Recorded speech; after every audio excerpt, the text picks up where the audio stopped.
Welcome to another edition of CSE's Hashtag Finance. I'm here today with Tom Meredith, Executive Chairman of West Red Lake Gold. Welcome. Thank you, Phil.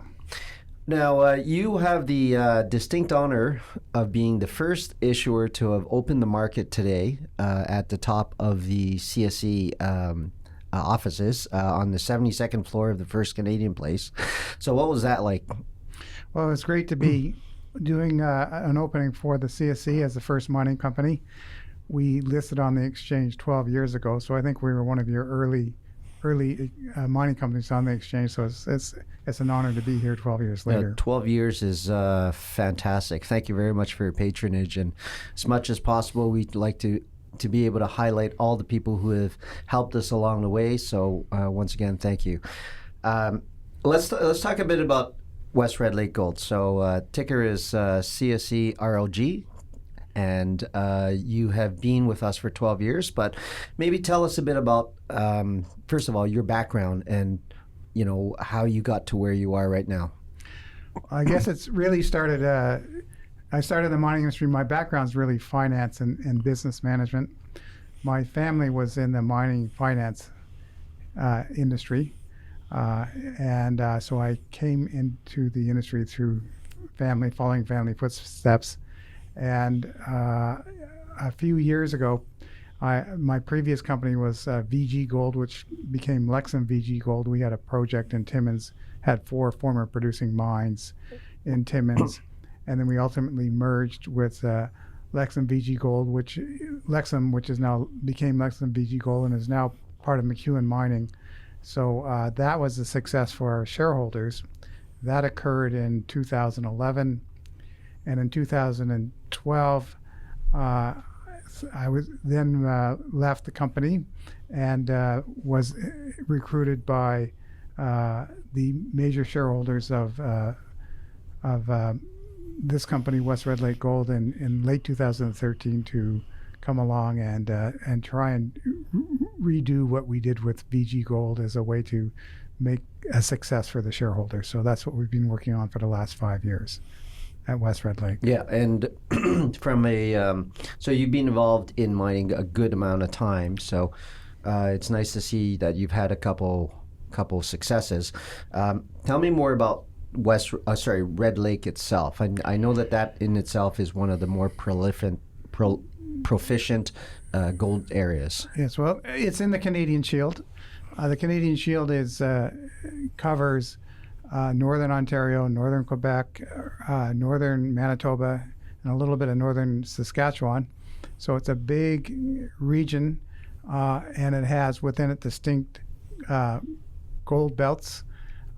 Red Lake is one, and it's one of the most famous ones because it's produced very high-grade gold mines.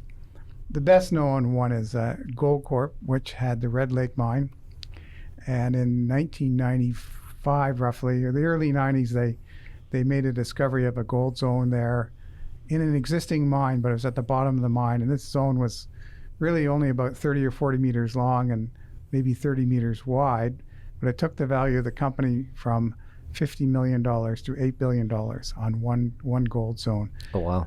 And so that shows that you can find very, very rich gold zones in Red Lake. There was another mine beside the Red Lake mine that really was the founding of Goldcorp's major market success, and that was the Campbell mine, which had been operated by Dome Mines for many, many years, and that was a very successful mine in Red Lake. Goldcorp ultimately bought that mine as well. Goldcorp was also a partner in the project that West Red Lake has now because it has a geological setting that's similar to what was seen in Red Lake itself, where they had these 2 very high-value mines. So they see potential in our project for a high-value gold zone. Okay. In terms of other opportunities like within your company itself. So West Red Lake has multiple properties. Do you want to talk a bit about that? Well, we have 3 properties, but they're all contiguous. So there's 3, and each property is based around a former producing gold mine. They were all producing in the 1930s. The 3 contiguous properties are about a 12-kilometer strike length and maybe about 3 kilometers width. So we have about 7,700 acres or 3,100 hectares of land. So we have a fairly big land area with a 12-kilometer length. We're about 20 kilometers, 15 to 20 kilometers directly west of Goldcorp's major mines, which is now Newmont Goldcorp. And so we're on the right geology of the area. All the mines are found typically on specific geological structures, and we're on one of these key structures, hence the former 3 producing mines. So what we're doing today is we're exploring around the area where the mines were, the general area, because the mineralization is there. In the old days, they just typically scratched the surface. They didn't apply modern exploration techniques, which we're doing today. We're focusing on exploration. We're not focusing on mining, which is what they did in the old days. They were mining to make money, to pay wages and that kind of thing. Today, we're trying to create a valuable resource. And we do that first, and the mining comes second. Okay, so how's that going so far? Well, so far, so good. When we first started working and managing the company in 2014, it didn't have a resource to speak of. It was very small. In 2016, we published an initial resource of almost 1.1 million ounces of 7.5 grams. So that's a significant resource. 1.1 at 7.5 grams. That's significant. It's a significant resource. And there's a potential to make a much bigger resource on the property overall. So we're now focusing on a second area because the first, where the 1 million plus ounces are, they're on a piece of ground where the historic Rowan mine is situated. And the resource is approximately a kilometer in length, a little over a kilometer in length, 1.2 kilometers in length, and down to about 500 meters deep. And so, in simple terms, it's a kilometer long, half a kilometer deep. We got just over 1 million ounces. We're now working in another area that's a few hundred meters away that has similar potential. The target area is about a kilometer in length, and we're currently drilling near surface holes, down to about 100 meters, 200 meters deep. We know there's gold there from historic work, and results that we put out earlier this year shows there's good, decent zones there. We had, I think our best hole was 7.8 meters of 14 grams. So that's very nice stuff to be working with. And so we're doing more drilling there now. Our goal is to expand that out to about a kilometer in strike length and then start to go deeper and build a new resource there. In addition to that, there's another kilometer further to the northeast from where we're working, and that area intersects with the main mine trend where we have the 3 historic mines. That's much more geologically complex, but it's also that complexity is where you find potentially significant ore zones because of the complexity. There's folding and geological intrusions, which can create very significant gold zones. And our partner Goldcorp, that was the area they were most interested in. It's much harder to explore for that. So we're exploring the easier part now, trying to build a resource on a more simple basis. But in the future, we'll be putting dollars towards trying to find elephants, as they say. Okay. On that note, we're going to take a quick break from our sponsors. Broadcasting from the heart of Toronto's financial district at the top of First Canadian Place, CSE TV is your trusted source for what's happening in capital markets. Our #Finance podcast series gets you exclusive long-form interview content with visionary entrepreneurs and CEOs of companies in the news. The CSE's On the Street segments get you up close and personal with many of our listed companies. And don't forget that you can find the video version of this and all our media on our CSE TV channel on YouTube. For instant notifications, subscribe to CSE TV now. And we're back with Tom. So you talked about gold and what your projects are doing, and you're having some reasonable success there. But maybe if we can take a step back and just say, let's ask the question, why gold? What is it about gold that is so alluring to people, and why gold now? And why should potentially people look at your company? Okay, so that's 3 questions. Why is gold alluring? I mean, it's been a financial asset for the last 5,000 years. even today, it serves as the foundation for the financial system. All central banks have gold as their foundational part of their financial structure. And I read recently a lot of central banks are buying up a lot of gold now, right? They're buying more gold now. Right. As the global financial system becomes, let's call it more and more unstable. I mean, we have a $85 trillion global economy. We have $250 trillion worth of debt floating on top of that economy. There's too much debt out there. A lot of the products are kind of funky, so gold becomes a safe place to have money. Mm-hmm. And ultimately, if you start to have problems in financial markets, the only way governments can really address it is by printing a lot of new money to buy up old assets that are bad assets, like they did after the financial crisis when they bought up a lot of assets and expanded the Fed's balance sheet, and the European central bank's done the same thing, and Japan's doing it decades now.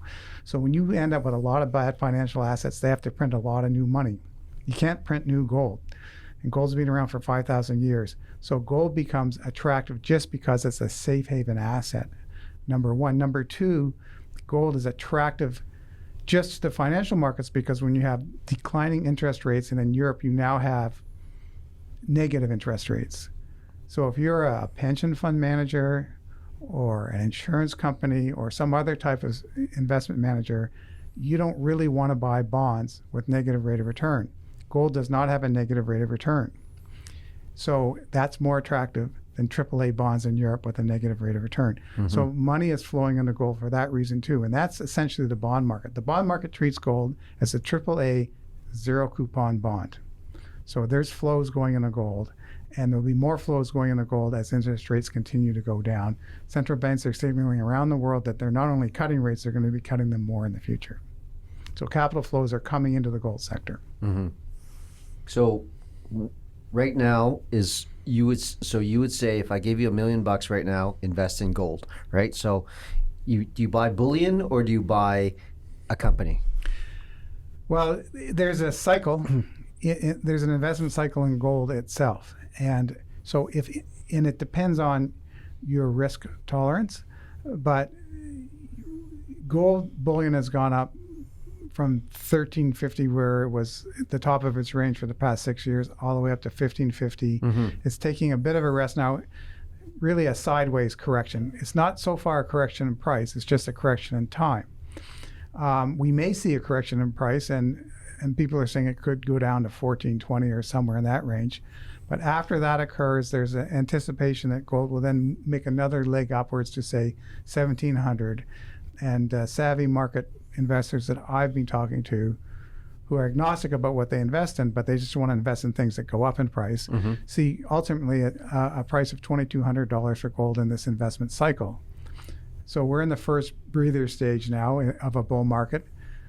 Probably, so we could see a couple legs up to 2,200, and the next 1,700 maybe next year, and 2,200, who knows? It could be soon after that or a little bit longer after that. It's hard to predict the timing, but the likelihood of these things occurring is pretty good. So that's where we see the gold price going.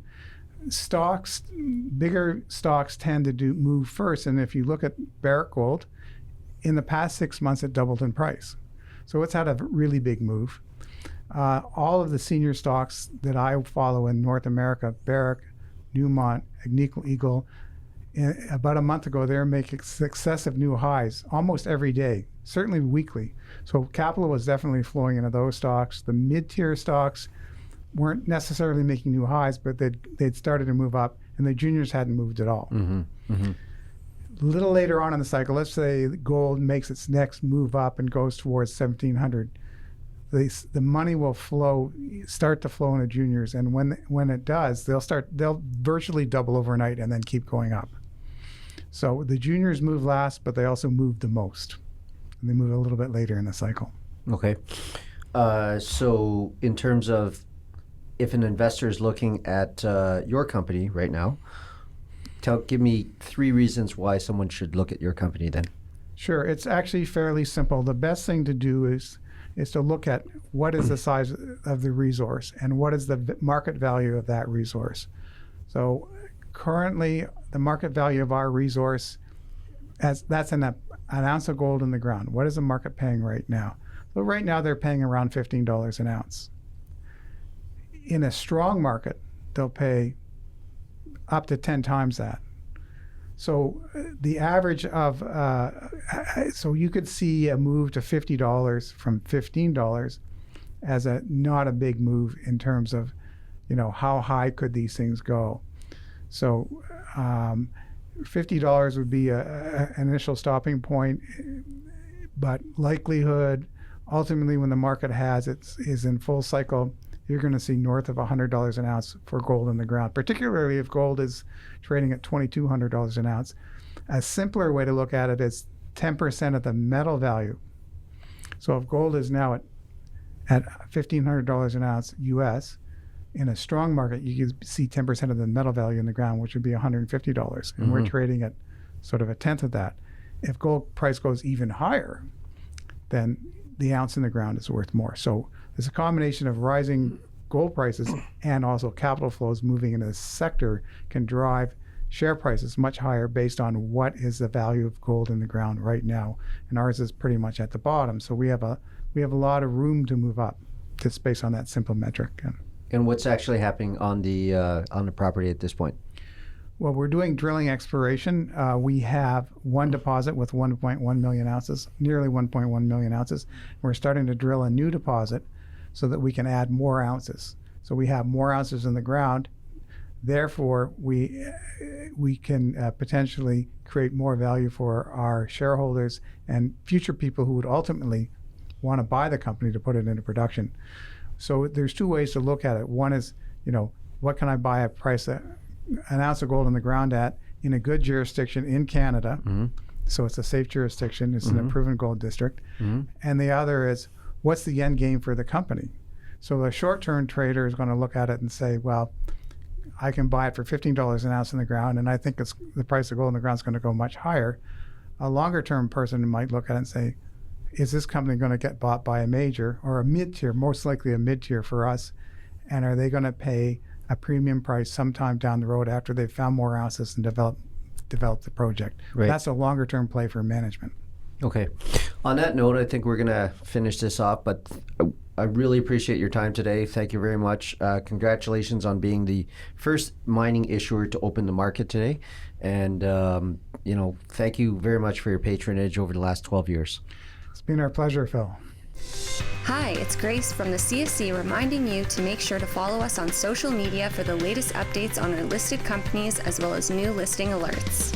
For more in-depth content, be sure to pick up our free quarterly magazine, Public Entrepreneur, available online at thecsc.com.